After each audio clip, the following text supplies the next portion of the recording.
Do not pre-order Battlefield 6. I don't need it.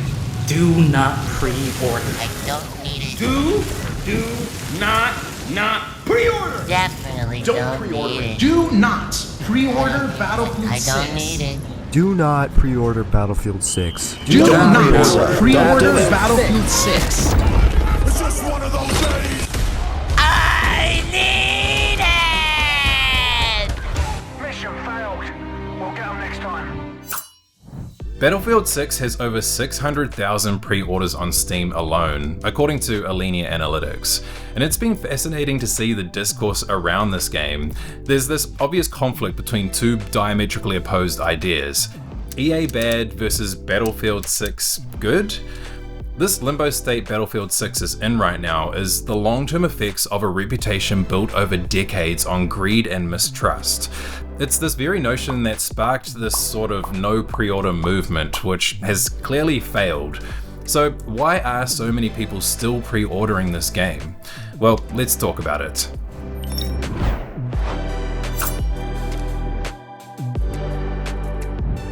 With the open beta for Battlefield 6 finally winding down, it's clear that it's had its intended effect, generating hype by giving players a taste of the Battlefield experience for free, coupled with some overproduced and expensive marketing. With an all-time peak of over 520,000 players on Steam, it's obvious that DICE's beta is clicking with a lot of players, and it has the potential to be the return to form that Battlefield fans have been waiting for so long. I'm not really here to talk in detail about how good the open beta has been. There are already millions of videos talking about that. Everyone and their grandma have played it at this point, including myself, and I do think it has potential to redeem the Battlefield franchise. But, and there's always a big but when it comes to EA, no matter how great Battlefield 6 is, it also comes with a lot of baggage, bearing the weight of the ill will EA and DICE have cultivated from their previous Battlefield entries, and their obsession with trend chasing for a quick buck. So let's start there and talk about the fall of Battlefield.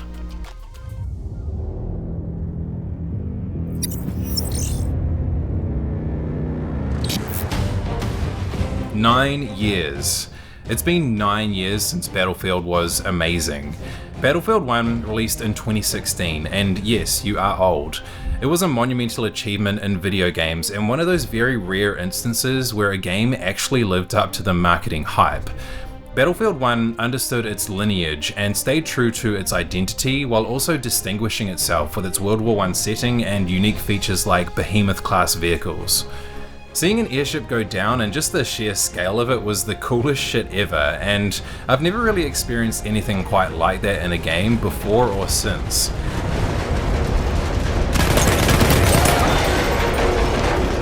Honestly, I could glaze this game all day, and in my opinion it is the best first-person shooter ever made. Battlefield 1 had practically set up an easy slam dunk for Battlefield 5. Just give us more of this, please. But that's not what DICE did, and it became obvious when they released that trailer for Battlefield 5.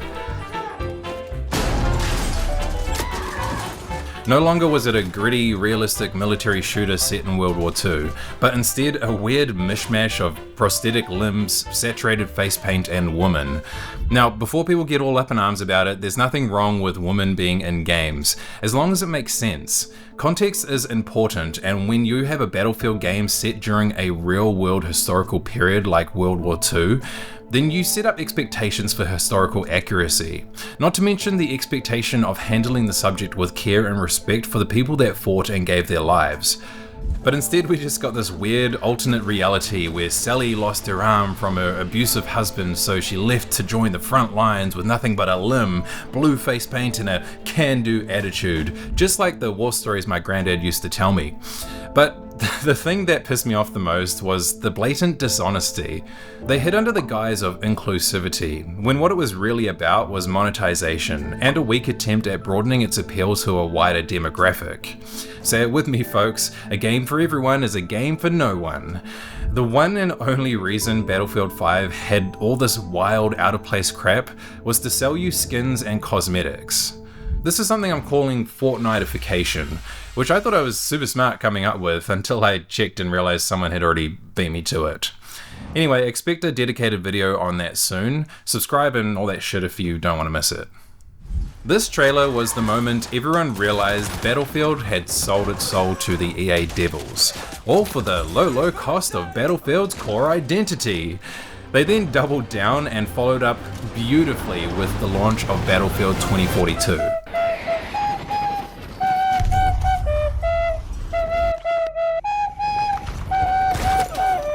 An unmitigated dumpster fire that's well known for all the wrong reasons.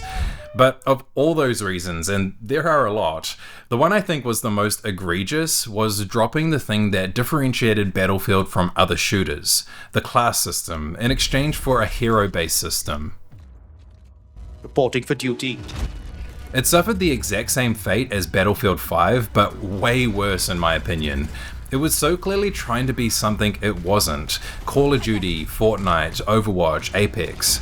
EA has this obsession with forcing their skin-based monetization structure into their games because Apex did it, why can't Battlefield? I guarantee this is the only reason Skate 4 got greenlit in the first place, but that's a video for another day. This obsession with skins meant fundamentally altering the Battlefield DNA at its very core. No longer were there specific classes to fill specific roles. Instead, there were these weird and out-of-place generic heroes with the cringiest one-liners I think I've ever heard in any game. Oh, I'm ready. Hell, I climbed Everest. It's been all downhill from there. You get it? The backlash was so bad that they reverted back to the class system, but by then it was too little too late, and the damage had already been done. And that brings us to today with Battlefield 6. By all accounts, they have made all the right moves so far. A large marketing push followed by a free open beta, listening to feedback, and most importantly presenting a fun game that stays true to the Battlefield formula. But Battlefield fans are full of trepidation, and given the context of the two previous Battlefield games, and EA's history, it's justified I think. No one talks about this game without saying something along the lines of, "It's great, but EA," or something to that effect. This is the enormous shadow that ominously looms over Battlefield 6, the self-inflicted curse of mistrust that they themselves sowed into their Battlefield fans. Like I said, so far they seem to be making all the right moves. I mean, credit where credit is due. The fact they held a real open beta months before release that was free to everyone and not locked behind a pre-order bonus is a miracle on its own, and is a great building block to restoring trust within the player base. But that is not enough to undo the damage that they've done to the Battlefield franchise, and nothing they do will ever be enough for players to trust EA. And despite the hype, their marketing still feels very corporate and disingenuous. Am I the only one who thought their reveal event just felt fake and artificial? All I was thinking was, this shit cost a lot of unnecessary money. Like, they had this room with a screen on the roof and the sides of the walls, which they used for like 1 second. Some poor dude probably spent hours setting that up, and it probably cost thousands of dollars. Something else that rubbed me the wrong way was the design director saying that he doesn't think Battlefield 6 needs Nicki Minaj. This was an obvious jab at the state of Call of Duty, but do they really have a leg to stand on in the matter when the last 2 Battlefield games were trying so hard to go in that direction? I mean, actions speak louder than words, and those words ring hollow when you look at what they did to Battlefield 5 and 2042, which was so heavily designed around selling skins and cosmetics. This shouldn't even need to be said. I mean, seriously, just listen to how ridiculous this sounds. Our modern realistic military shooter won't have Nicki Minaj. Yeah! Honestly, a lot of this just feels like damage control for their previous fuck-ups. Now, to be fair, Battlefield 6 is going to be a lot of fun if their open beta is anything to go by, and I want nothing more than to have a game like Battlefield 1 again. But we're all just waiting for the other shoe to drop. We're all thinking, what's the catch? How are they gonna fuck this up? Because it's not a matter of if, it's a matter of when. The nature of live services means its development is continual, meaning the launch is only the beginning, and during any time of the game's life cycle, DICE and EA could just decide that they want more now. And the sad part is, the better the game is, the more successful the game is, the more likely they are to try some funny business. Even if they don't fuck this up, it's this perception we have of EA that undermines any game they publish, irrespective of its quality. This is the long-term cost of short-term gains that so many AAA publishers don't seem to care about. And it fucking sucks because it breeds cynicism and makes us all more jaded than I think we'd like to be. I want nothing more than to just have fun playing games and leave it at that, but god damn they make it so hard sometimes. Ultimately, the proof is in the pudding. EA and the studios under EA seem to ruin almost everything they touch. So everything we've talked about so far is why this no pre-order movement exists in the first place. We've all been burned too many times and there's simply no goodwill left at this point. First of all, pre-ordering a game is no longer what it used to be. It used to be about securing a hard copy of a game so you're guaranteed to be able to play that game day one. And you didn't have to pay full price for it to do so. But publishers have twisted the definition of what a pre-order is in order to serve themselves and only themselves. Look, I know I'm stating the obvious here, I mean I know it, you know it, but there is no benefit to pre-ordering a game. You get nothing extra but some useless cosmetic trinkets used as bait to hook the player into impulsive spending after watching an overproduced marketing trailer. So the question then becomes, why? Why do so many people seem to not heed the warnings and still pre-order Battlefield even after what DICE and EA have done? It's been reported that as of the 13th of August, there are over 600,000 pre-orders on Steam alone. And even if this number isn't accurate, it's been near the top of the top-selling charts on Steam since pre-orders were made available, showing at least some validity and credibility in those claims. So how does this happen? The immediate knee-jerk reaction is to say that there's just a lot of stupid people out there, which is fair, but I think there's more to it than that.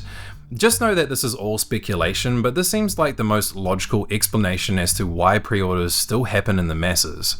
First, we need to understand who is pre-ordering games. The way I see it, it's the combination of the following: the casual, the naive, and the impulsive. And in fact, I would say the majority of people pre-ordering are all three. So let's start with the casuals, because I think they make up the majority of people that pre-order games. First, let's define what I think a casual gamer is, because the term casual can differ from person to person and can sometimes have a negative connotation to it. A casual gamer to me is someone that has no desire to understand gaming beyond the surface level. I don't think a casual is defined by how often one plays games. I don't play games as much as I would want because of time, but I stay in the loop and I care about the direction gaming heads in. Whereas a casual gamer doesn't. They just want to shoot shit while shooting the shit with their friends in Call of Duty or Fortnite after a long day at work. Bad luck, Andos. I liken it to something like music. If someone only listens to whatever's trending at the time, sure, they like music enough to enjoy it if it's on, but they don't actively seek out different genres or care enough to find lesser known artists. And I don't see anything wrong with that. It's not really a problem on an individual level, but collectively, it skews the standards for what gamers are willing to accept in their games and isn't representative of the people who are passionate about gaming. If you're still watching this video, then congratulations, you most certainly are not a casual gamer. You're passionate enough about gaming to have a vested interest in the dynamics between shitty companies, games, and the people that play them, and you're smart enough to like and subscribe. Unfortunately, we are in the minority, and most people that play games don't really care about the standards set by publishers like Activision Blizzard and EA. They are happy to accept and partake in whatever shitty practices they throw their way without really giving it a second thought. And despite them not being invested in the gaming industry, there are a lot of players that play games this way. That's how Call of Duty are able to get such high player counts year after year and get away with their shitty monetization. I'm willing to bet most people watching this video have barely touched Call of Duty in years. I know I haven't, but clearly someone has been playing them. This is the main reason why I think the no pre-order warnings fall on deaf ears, because the only people watching that content are people who are already invested enough in the topic to know better than to pre-order a game. Or the other people watching are people on the opposite side that feel personally attacked and called out because they intend to or already have pre-ordered Battlefield. And judging by these comments, I think the no pre-order movement might have actually made it worse. People don't like to be told what to do, and telling someone not to pre-order just pushes them more to pre-order out of spite. A lot of these comments have a strange sense of pride about them, and I'm sure I'll get similar comments in this video. There isn't a whole lot of middle ground here. Either you're against or for pre-ordering. And sometimes people are just simply naive. We were all young and ignorant once. I didn't understand gaming like I do now 15 years ago. But over time you accrue knowledge, and sometimes you have to learn the hard way. Let's be honest, we've all been there. I mean, I've been burned in the past from pre-ordering a game, and I'm sure you have too. And if you haven't, then good for you, I suppose. It almost feels like a rite of passage, to be honest. You make the mistake and then you learn from it. You can tell a kid not to touch fire a million times, but sometimes they need to get burned themselves in order to learn a harsh lesson. Also, we can't deny the fact that EA and DICE's marketing is extremely effective. It's easy to get caught up in the hype of a game's marketing before release, tempting us to buy it now because we want to play it now. And when that marketing is coupled with an extremely strong beta, it becomes clear why pre-orders are so high. People are quick to forget past missteps when they have a shiny new game on the horizon. And if the more hardcore players have trouble resisting the hype temptation, which, judging by YouTube comments and Twitter, many do, then casual gamers who didn't know better stand no chance. But here's the thing. EA doesn't care about who is buying their games as much as how much people are buying, and more importantly, continually spending on their games. It's the bottom line. We are nothing but a number to them, identical cows to be milked, moo. The decisions they make are driven by this data and not by their reputation. EA has been voted America's worst company multiple times, but who cares?